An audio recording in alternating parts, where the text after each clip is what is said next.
it's a very strange society, Yeah. and it's like business in America is very like, I want A, you want B. Yeah. We trade, like you have B, we trade, money Yeah. for service, and that's it. Yeah. But in like Japan, especially, the bigger the deal you do, Yeah. the more like culturally focused you have to be. Of like, do we also add a gift with it, and do we like at the time of the day, and like, okay, I'm reading a book called Startup, and it was like 1988 is like when they were building the startup. It was the first touch pen Yeah. computer, Yeah. and they're getting chips from Yamaha, Yeah. and they're like, the manufacturers out there, like the chip guys, they won't communicate with me because I'm just the COO. Yeah. They're like, but you're the CEO. So if you go there in person, they will like start like getting back to it because they respect hierarchy. Wow. Where they don't. And then you got things like the fax machine is still in use in Yeah. Japan. So it's very tough, and it was a very fascinating trip to see these like new younger entrepreneurs I got to interview for. Yeah. Because they really are like bucking the trend and like going against their entire culture. I was about to say, because they're probably not. They're starting at like the bottom of the hierarchy, right? Yeah. Yeah. So, but they're just these like 20-somethings who just said, screw it. Like, I've seen entrepreneurship in like the US, I've seen it outside. I've seen people have built companies in Japan before. Yeah. They're like, I'm gonna do that. But I think it takes more courage in Japan to do it than in the US. Yeah. Because there's that like cultural stigma of like, No, it's like the exact opposite. yeah. So but here it's like, if you start a company, like, all right, cool, you failed, whatever. No one Yeah, cares. yeah, nobody cares. Like, hey, everybody's failing. Yeah, fail But- fast sort of mentality. Very Yeah. much so. But there it's, like you brought, I don't want to say the cliche, like you brought shame on your family. But you kind of have, and it's fascinating. And then, like, they can't get rid of this old technology like fax machines Yeah. until the older generation, like, all retires. Yeah. So we got like another 10, 15 years Yeah. of like them moving at like snail's pace because they won't retire. So Yeah. very fascinating province, and that's one of the things of why I love like the international side of things. Yeah. Because it's not just I have product, where's my market, sell products. Adding the cultural, adding political, adding borders, adding tariffs, it all makes it like that much more complicated, and it's fascinating. Totally. So, But yeah, but it's interesting. we're not here to talk about that. Tell me. Yeah. Give me a spiel. Well, what? Where'd you start? Give me your origins. Because I think you've been traveling quite a bit. Yeah. I mean, origins as it relates to the good entrepreneurship. So I was born and raised in Kilo. I moved over to Oahu, basically for school because my my grandma was getting sick, so we all moved here. And then when I graduated from college, went to college at Brown University. I did the whole like, I'm gonna go to the East Coast. I came back. And I wasn't really sure what I wanted to do. Somehow I fell into like data. I thought I was gonna like save the world with data. So I went to UC Berkeley, went back to the mainland. And I was always like a social kind of person. Like I worked for the Department of Education. I worked for like a nonprofit in Chile, working on like ag tech. That was the kind of person I was. And then when I went to UC Berkeley, had a really good education, and actually fell in love with design. So I started building data products, design data products. And then that's when I like kind of moved away from the social side. So you'll hear a lot from people from Hawaii that we kind of like a chip on our shoulder. Like you can't really compete with like people on the mainland or people globally. There's just kind of like a chip that we have on our shoulder. So that's why I moved into like big tech. I worked for Autodesk, Shopify, I worked for like a few different startups. And it's kind of similar to what you were saying when I was kind of like, I mean, I know that's where like a lot of startups want to go. I want to be the next DoorDash. I want to be the next whatever. But I was kind of getting like sick of the culture, honestly. Like the fail fast culture was kind of getting sickening to me. Like there's a lack of intentionality. People just burning cash, paying people off. And so I Do you feel feel like it was less of a desire to like build a business and more to like get on Forbes 30 under 30? I think so. And then it was just like I kept on hearing like access to capital was so easy. Like so I worked for Zoom, the UME Zoom. They were funded by SoftBank, like I forget what it was, like $400 million, something like that. it grew so fast that you have to grow to the thing of growing to show that you're like building and growing. You know, and then 3 months into the job, they made off 75% of just, you know, like that was just like part of like the culture that I was just kind of like, I was like, what are we doing? So kind of to your thread, I was like, I think tech is amazing. Yeah. So that's what my nonprofit is all about. Like I'm trying to get What's the name of our Piʻikū. Piiku. Or P-I of peanut I-K-U. Piʻikū. Put it on the screen. Yeah, but it's all about helping. It's all about helping people who are trying to aspire to be in tech in Hawaii to find their way into tech. And the thing is that like getting getting into tech in Silicon Valley versus getting into tech in Hawaii is very different. When you're in Silicon Valley, it's like you go to a bar, you go to a park, anywhere you go, it's like someone works for Uber, for DoorDash, or something. Like your access to someone who knows someone who works in tech, you know, is right next door to you. Versus Hawaii, it seems so far. Well, like a trip from yourself, it seems so far that we just don't have those level of connections. And so that's what the whole nonprofit is about. Is we're gonna fight and work out how we can get you real world experience within tech. We work with mainland companies, but we also work with local accelerators. So places like Blue Startups. We're trying to make. We just formed our next internship will be with Zippy, which is one of the largest restaurant businesses here in Hawaii. And then who knows? Yeah, maybe we'll work with like some locations they have. I took an Uber from the airport, and one of the guys was like, "You gotta go to Zippy's." I was like, "What is it?" He's like, "It's our like local diner bakery thing." He's like, "You gotta go." It's a local diner. Honestly, dude, I don't know. I was having a conversation with someone this morning. He's like, there must be 30 locations. I'm like, 30 locations? I was like, maybe like 15, 20, but there's a lot. They're also, they have a location in Las Vegas. So like they're expanding. And it's like an iconic Hawaii brand. Yeah. You know? Yeah. And the restaurant business is ripe for like being tech native. Yeah. So, yeah. That's yeah. So y'all are like building tech for them or like testing it there? So the way that it works is it runs like typical partnerships. What we do is we help essentially scope projects for Blue Startups, accelerators, for Zippies. And after we scope the projects, there's people like myself with like 10 years of experience in design or 10 years of experience in engineering. Basically scope the projects and go through the whole like recruitment selection cycle of finding the right local Hawaii interns who have Hawaii connection, pairing them up and like basically curating the right like 8 to 12 week internship.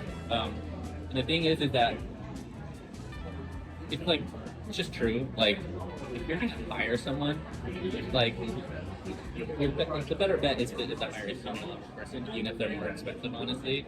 And so a lot of these places, like, we're a little bit tentative about working with Piʻikū, but the way that we kind of like our secret sauce, in the case, our secret sauce is that we have senior level mentors who are paired with each of the things.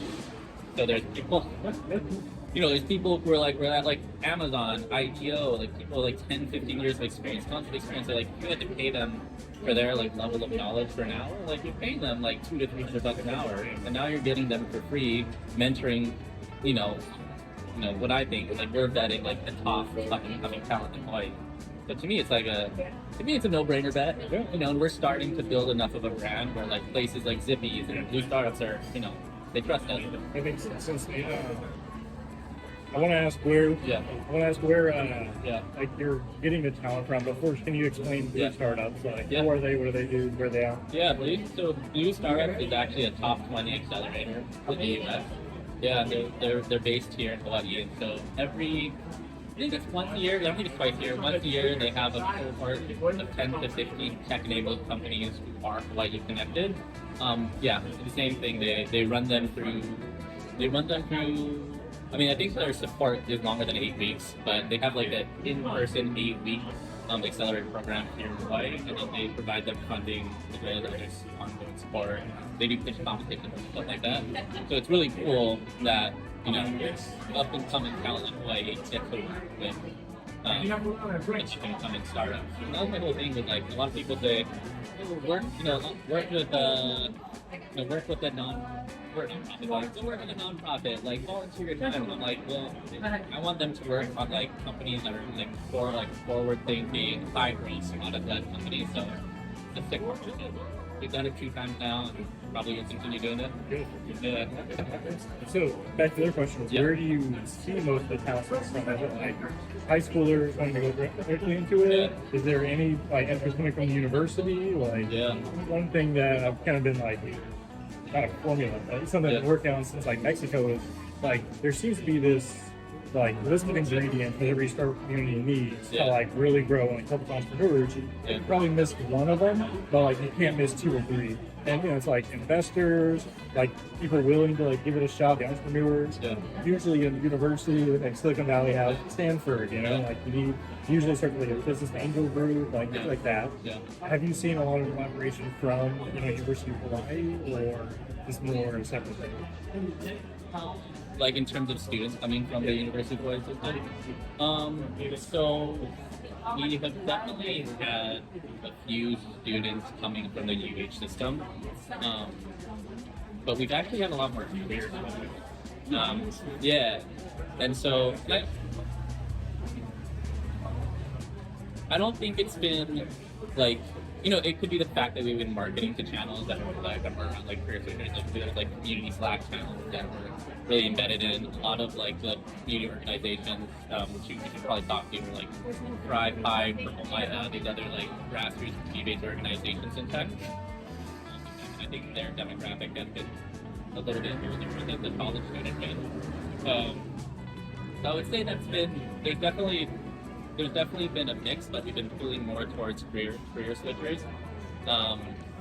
And honestly, like, I like career switchers. One, because they've had more professional experience and experience. But also, too, I'm just gonna swear, but like, the best way you get into a job is you get an internship. But internships are typically for people who are in college or just recently graduated. So career switchers, like the people who we have people who work in restaurants, we have people who work in hospitality, they're basically fucked. But they don't have their first foot in via an internship. All that being said, long-winded answer is with Zippies, we are probably going to pull very heavily with UH. So we're going to do a collaboration with UH and both the community college and like the UH system. Perfectly fine to swear. Yeah. So I always mark it as not for kids. Okay, cool. Because I typically swear a lot. Yeah, that's perfectly fine. Yes. But yeah. I think I swore a lot in the Mexico episode for some reason, but that's all right. That's all right.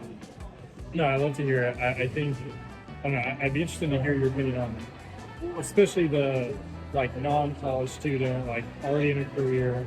I think there's also that incentive of like, I've been doing this for years. I hate this. I need some like get out of jail free card, Yeah. And I think what you're presenting could look like that. Yeah. Of like, all right, I'll put in the 8 to 12 weeks to like learn how to do X, Y, and Z. Yeah. But I can get a better job doing this. Yeah. That pays better, better benefits, and I've been a bartender. Yeah. It's fun for a while, Yeah. and then you have enough shots of Jameson, and you say, maybe this isn't the life I want forever.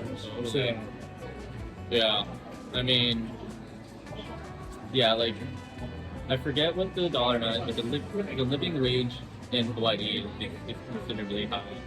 It's like very, very high. And you look at the purchasing power in Hawaii and what people are making in Hawaii, it's right at that level, meaning like less than half the people who live in Hawaii are making a salary or are being compensated less than the living wage. So 50% of people are like struggling in Hawaii. And so this is what I was talking about before, it's like, people are always kind of fucked because when you look at the industries that are available, and there's nothing against working in tourism, hospitality, restaurants, like that's our biggest industry, right? And so when you think about like what you were saying, like when people want an out, there's no out. You're kind of just fucked. And so to me, it's been almost like a no-brainer to say, well, why aren't we building tech? There's a lot of reasons why we don't put in other industries, because our labor is really expensive. We're a small state with not many like natural resources for other industries. But when you think about tech, like people have a computer. I think our connection to internet is like 94%, something like that, right? So like getting into tech, working remotely. The reason I started Piʻikū actually was because COVID happened. To me, when COVID happened, even though people are starting to go back in working in person, like I still think that it's opened up this whole new realm of saying, like remote work can be possible, it can be celebrated, we can acknowledge it. So for me, there's a lot of organizations who, are trying to like generally do what I'm doing here, and they want to help support the local businesses, which I do too. But for me, my focus is on the local talent and making sure that the people who are from Hawaii, who want to live in Hawaii, have a living wage to remain in Hawaii. Because right now, there's more Native Hawaiians who live outside the U.S. There are more Native Hawaiians who live outside Hawaii than in Hawaii, right? Where are they going? They're going to West Coast mostly. I mean, Las Vegas is called the Ninth Island, which I hate. Really? I think that, when people say, I live when they call it that, I hate it. It's kind of like, they find it. It's like, oh, we have a lot of Hawaiians there. I'm like, well, that's kind of fucked up. Yeah. But yeah, I haven't heard that. So yeah. So more Native Hawaiians live outside of Hawaii than in Hawaii. Really? Yeah. Yeah, it's not slowing down. Yeah. I asked my Uber driver, and he was going to take me to my place. I was like, how much, are you paying? He moved here like 3-4 years ago. He said right after COVID he moved here. Yeah. And I was like, all right, like, if you don't mind, like, how much are you paying for rent? Yeah. Like, oh, we got a great deal. Yeah. Like, we're only paying $1,800 a month, like, for rent. I'm like, whoa, like, that's, like, that is some, like, luxury listings in Houston, and, like, around the U.S. Like, oh, like, he's like, 2 bed, 1 bath, this and that, and I've got a little bigger place for less than that, like, obviously, Wisconsin, but, like, it's insane. It's like, the median houses. I guess. I forget if it's Oahu or if it's all of Hawaii, but it's like around $1 million. Yeah. He did point that out. He's like, one of those little houses on the drive. He's like, that place right there, probably $1,000. Like, yeah, dude. Yeah, there's like houses that are like 700 that are like certain places like are basically tear downs, So then where do the Native Hawaiians live? Is it just like all over? I guess. Actually, I'd be curious to know like what are the most populated states, but I'm sure it's gonna be maybe in Hawaii, out of Hawaii. Native Hawaiian? Yeah. So like, are they just pushed out to the outskirts, or? I don't actually know. I mean, there's definitely different pockets that are like have more like Waianae, for example. Has like a population of Native Hawaiians. But yeah. It's just one of those things. You've been here a few years. How have you seen, like, obviously you grew up here, like, how have you seen, like, the tech and startup scene change over the last few years?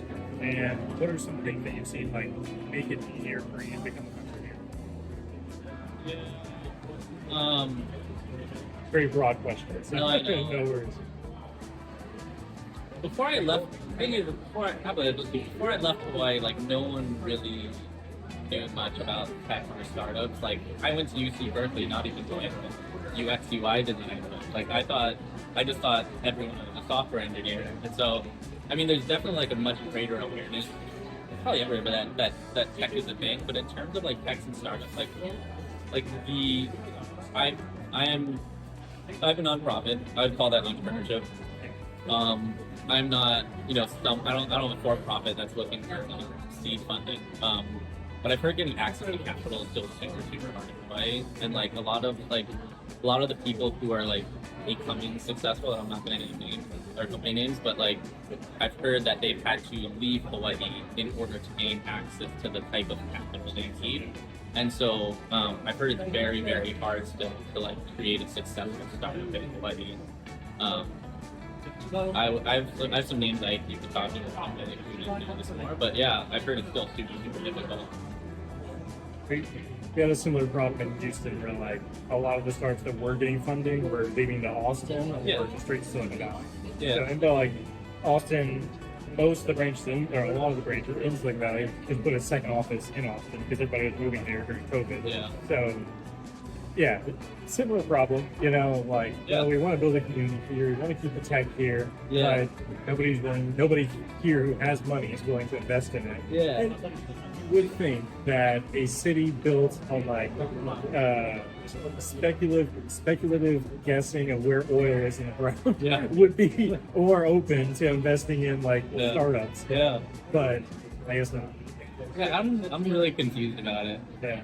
I will say, right now, well, the last few years really has been a hard time for capital in general. Yeah. Especially with like an election year, like everybody's just kind of holding on to their stuff and not wanting to like make any big bets. Yeah. And in the last few years of like 9% inflation, didn't really help. Nope. So we'll see. I'm hoping things turn around. I'm hoping things get better. Yeah. I think, especially when it comes to like my students on campus. I work for an investment accelerator. I'm all for like investing in the right stuff. Yeah. But I'm really trying to push the narrative of like, let's get that MVP out for as cheap as possible. Yeah. Let's get you revenue positive as fast as possible. Yeah. There are obviously some things like self-driving cars you can't build on like shoestring budget. Yeah. But most startups, I would say you really can. You know, at least be MVP. Yeah. And anyway, I think we really are going to have to change the mindset, especially in these like growing startup communities, where just like you're used to the idea that like have an idea, you go to raise funding, like roles. Like, there's like 10 other steps between those. Yeah. And I think teaching the like, all right, like have the idea, write it down. Yeah. What is the dirtiest, fastest thing we can build to get into a customer's hand? Yeah. Talk to your customers, not your mom. You know, like she'll like it, I promise. You know, but like talk to a customer that actually might buy, and like see if you can get a contract.